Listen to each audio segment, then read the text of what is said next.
Hi everyone. I haven't done this in some time now. I think about 2 years really. So excuse me if I'm a bit rough. There's a lot of people who I don't really recognize either. So just gonna do a very short introduction. We're SE Labs. We're UK-based testing labs. Most of you guys know us for our endpoint protection testing. Alongside our breach response and network appliance testing. Our email security has really been picking up as well recently, and I think a lot of the faces here did come to our first conference that we hosted a couple of weeks ago, so thank you for that. That's just a few pictures of our post-COVID Wimbledon office. Hopefully we'll all be back to normality pretty soon. The talk today will be about transparency in APT-Style testing. So if I scroll through this quite fast.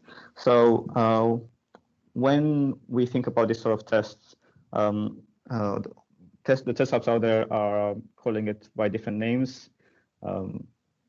So anything to do with replicating real-life advanced threat actors. There's a couple of different names. People call it an EDR test, but obviously it can include prevention capabilities. The most common factor across everybody is the focus on MITRE's attack taxonomy. I think we can all agree that that introduction helped everybody describe what is happening in the tests a lot easier. Obviously, their evaluations are renowned in the industry as well. So I don't think enough good things can be said about that. But the focus for now is around transparency and what we can do to improve this when it comes to this sort of testing. Or when we start to replicate or attempt to replicate advanced attackers, the information that we share with our partner vendors is very important. Alongside I think the timing of when we share it. So I tried to sort of, in broad terms, these are the sort of 4 categories of information that vendors will initially ask us for, or clients. Which is, what am I defending? Who am I up against? How they do it, and can I replicate the results after your test? Now, sharing this information, I think when we look at our tests and other testers out there, the timing of when that information is shared varies, and I sort of want to open the discussion around when this information can and should be shared. We can deal with the easy ones first. What am I defending? So the environment, things like what sort of Windows servers, what endpoints are there in the test, and so on. That should obviously always be shared before a test is executed. Who am I up against? So in very generic terms, even just naming the APTs that are in the test, we've seen differences of opinion on this in the past, where some test labs would argue for the fact that in the real world, a vendor would not know the exact APTs that they're up against. So why should they share this sort of information before a test? If you agree with that or not, I don't know. It's not really relevant right now. In my opinion, you should do it before the test, because the next point, which is the exact test cases, which is what I will want to share to focus on today, is the exact test cases for it. For us, I think it's important to obviously share this, but in a post-test focus. That's because we're okay to share what sort of APTs and the techniques that will be in scope. I think we can all agree on that. But you don't want to sort of give vendors answers to their exam before they take the exam, right? So the approach that we usually take here is to share the exact test cases after the test, and to replicate and validate the results. So things like test artifacts, the samples, and the exact commands. Obviously, this would have to be post-testing. You would hope so. Because they need to be generated first before you have anything to share. So the real thing we're trying to tackle in terms of transparency right now is how a test is executed, and this leads into actually designing of a test case. Now, when you start to think about designing a test case for a specific APT, you, at least from our side, that takes really more time of research and development than the actual test itself when it comes to this sort of testing. We do EPP testing, and I think a lot of you are familiar with that, where we gather real-world threats on a daily basis, and we replay that. That's a lot more straightforward than trying to understand what an APT did during its activity and trying to gather information from all different sources. So this is not an exhaustive list, but let's just give an example of building one specific test case. The very first place you might want to look at is what does malicious attack enterprise framework, if you're doing an enterprise test, for that specific APT, what do they say that the techniques are in scope? Now, while we all love malicious attack, it's not an exhaustive list of information. It's always updated. So it's not, if you just base your information on that, you're not gonna come together with the best test case that you could possibly do. The next point you would look for is maybe other research groups. So things like Unit 42 or blog poster around, and you'd hope that you gather the information and feed it back into your test case when you're developing it. Then you could take a look at real APT samples if you get access to that, and analyze what happened during its activities. Another one would be if you have private enterprises as clients, probably they have their own analysts to talk to. Is you might want to talk to them and see if they have any experience when it comes to that. Again, these are just 4 examples, but building a test case in this sort of testing is a lot more complex than when we look at something like a random malicious document and sending it across in a normal test. So I've got really this question for the group is, should all APT-style testing be the same? So let's assume I take APT 1337 and I give it to 3 different testers, and I give the exact same product with the same configuration. Will they have the same results? While maybe at first you would think they have the exact same results because you're testing the exact same APT, I'm sure you'll find that they won't have the exact same results, and that's because of the types of data they collect and how they build their test cases. I'm not going to sit here and try to tell people how to build their test cases. Everybody has their own test labs, and how they do these things their own way. But if we go back to this small diagram, and let's assume that everybody follows the exact same pattern of how they build a test case. If you look at malicious attack, that's constantly evolving. It looks very different now than what it looked 2 years ago, and the information that changes, gets updated, maybe gets corrected as well. So it'd be foolish to assume that depending on the timing of the test, for example, you will have the exact same information coming in. Then there's the research group. Again, the internet has a lot of information out there. Did the testers in that experiment study the same reports? I don't think that's feasible to agree that everybody will just read everything.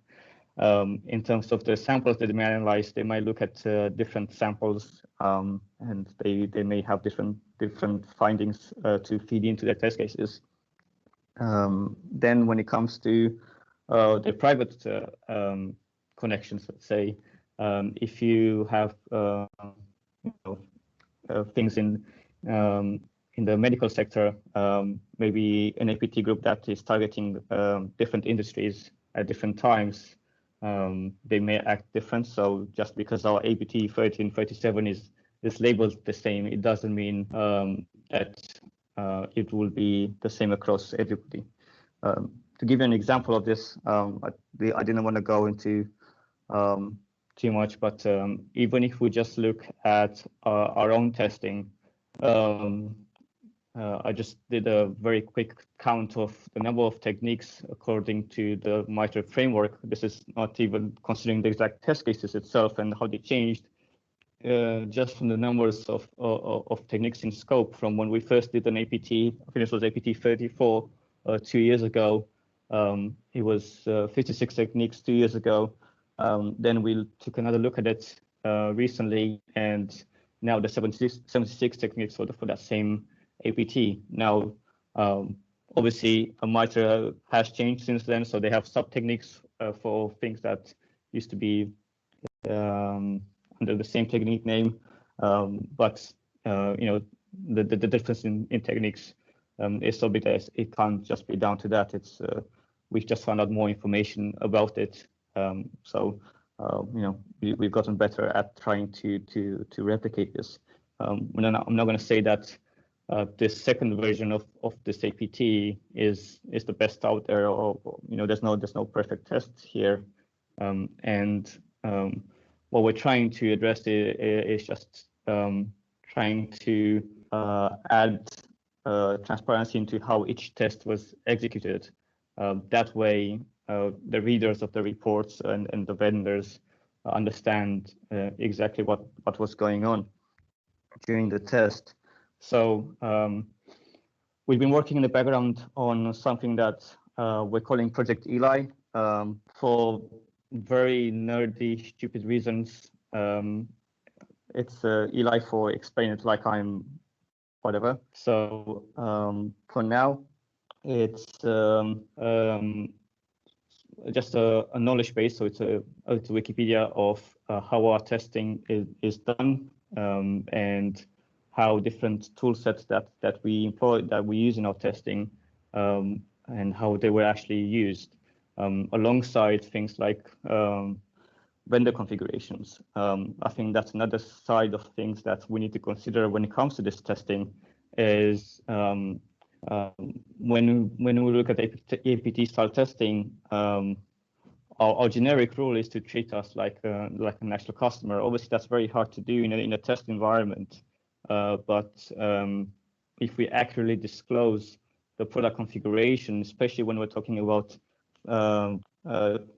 pure enterprise-focused vendors, where their configuration will vary from things to things, from deployments to deployments. It's important for the readers of our reports to be able to understand why the results in our testing may differ from what they see in the real world, and how they can get to our results. It will also hopefully show light on things like false positives as well, because there's something that's always sometimes missed out on. But that's another talk for another day, where false positive testing in this world is something very, very tricky to tackle. So who have we designed this for? So obviously the very first people that we thought of was vendors. We trying to add as much information as we can about what we do. So the more information that we can give, the better. We're not trying to hide the way that we're doing things. So the vendors are the very first people that we thought about when we started building this. Then we took for now, we understand that there may be some bad, if there's some bad reception from other testers, but maybe if somebody is trying to build their own test for their own frameworks, they can look for inspiration on how we executed an APT, and they can understand it better and hopefully change it to adapt it to their own environment. Again, I'm not going to pretend that our tests are perfect, but if we show as much information as we can about it, then hopefully we'll also receive a lot of feedback on how to improve on it, and they can employ it in their own lab. So especially when it comes to bad bad new tests that come in. Again, we're not some police that says this is bad or good test, but if you want to understand how to start developing your testing and think about other things, then you can come to this knowledge base. Another target that we have is students. This is something that we've seen when we're recruiting new people, and I think for everybody here in cybersecurity, the lack of practical skills that arise from universities and courses that are focused on theory only. It's something that we have to go through when we adopt any newcomers. So we're actually working with a lot of universities where we go in and do workshops for them. So we're hoping that this knowledge base will be easy. We'll have certain thresholds for students to study and take on board. And the very last group that we have in mind, not necessarily CISOs. I'm not expecting any CISO to go to this, but maybe their teams and the analysts, again, to understand how a test was executed and why vendor X got that sort of result in a test. Then they will be able to get a clearer picture there. Now, I've sort of enumerated the goals, but I've sort of split them into short terms and very broad long terms. The short terms are basically ready, and when this releases later in the year, I'll get to that in a bit. So the very first goal is to add transparency into our testing methods. The methodology documentation that we have obviously will not go away, and this is focused on post-test disclosure. And it's another goal that hopefully we're going to achieve is to educate our readers on how to employ techniques in realistic test scenarios. There's things like atomic testing going around there, which is great for a specific technique. But if you're trying to think of a real world deployment of a test case, you need to think of a full attack chain and the context that technique gets triggered, not just triggering a random technique. The next immediate one is to disclose the accurate product configuration. In tests like the EPP test, for example, in our case, or I'm sure for other testers, when it comes to products like home products and small business, usually they test it with default configurations unless they are otherwise disclosed. But having a specific page where people can see, and we've done experiments this internally where you can literally go and configure the product exactly as it is in our tests. For anything that we push to the public, one of our requirements is that whatever you put in your product in our tests must be available for everybody in every single one of your clients in the real world.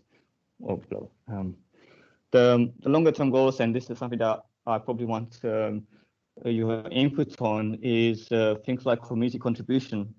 I'm going to go into access of it in the next slide, but I think it would be great for people to collaborate on this. I mean, we're still quite a small team inside of SE Labs, and we're building it with all the knowledge base that we have. But obviously, there's a lot of moderations when it comes to this, and we have to be careful on keeping it impartial. But I think community contribution for it would be a great idea. I think it'd be a good place to expand testing methods from other test labs if they want to be involved. Again, if every test lab will always test their own way, but disclosing this sort of information, I think, is something that will benefit everybody, the vendors, and their clients, and the test labs.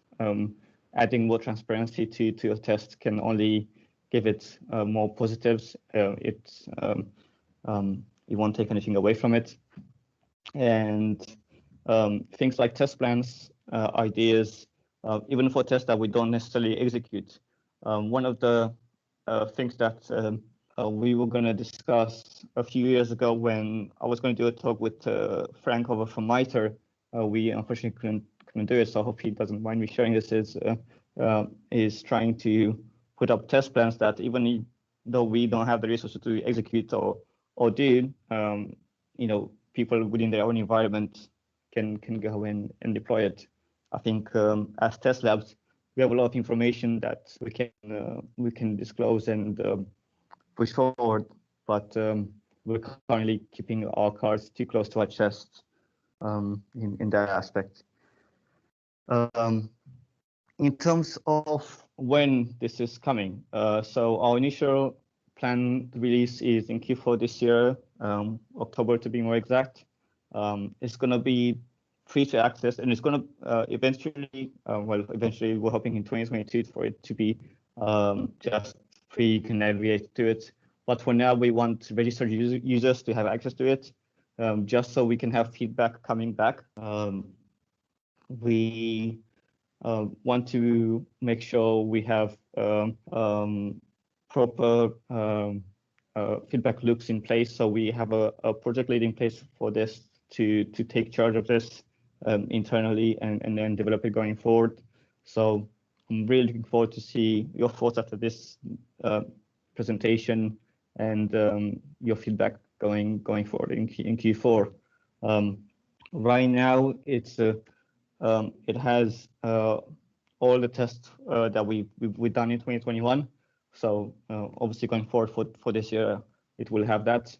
And we're working on our backlog of testing. We're going to include special tests that we have. We're not going to include like 2015, EPP Q1 because that test is pretty robust. But any differences in that will be there. So that's a very rough timeline for you. In terms of questions and ideas from you guys, and while we have any sort of this discussion around this, I've been asked to promote our socials, particularly our Instagram is fairly new, and as I said before, there's stock pictures there if you want to, and there's other interesting posts about how we built our lab and our podcast and so on, and the usual Twitter and LinkedIn.